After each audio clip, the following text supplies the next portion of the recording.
Welcome to week 8.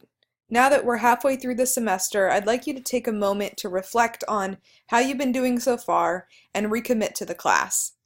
Try to recommit to getting your work done early, turning everything in on time, and just doing your best work.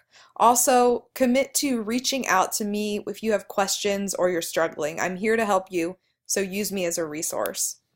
All right, as we look through this week in the class, you just have a couple reading assignments this week to get ready for our next essay, which is an argument essay. There will be a reading quiz related to those readings, just to check your comprehension, and a discussion related to argument strategies, things that you've used in your life and you know about argumentation based on just sort of living in this world. We also will continue practicing concision.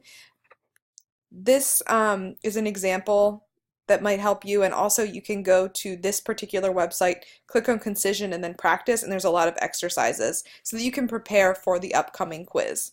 Let me know if you have questions or you want me to look over your work. And then the major assignment this week is your Essay 1 revision. So you've already brainstormed, you made an outline, you drafted, you revised, and now you're going to actually revise again because the writing process is really never over. Two things that you need to do. Submit another draft of your essay based on my feedback from the last one. And then secondly, write a one-page reflection on your writing process. I want you to answer all these questions in as much detail as possible.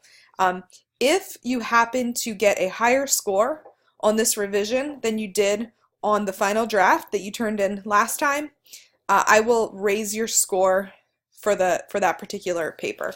So that's some extra incentive to do well and improve your grade. All right, have a great week, everyone, and let me know if you have any questions.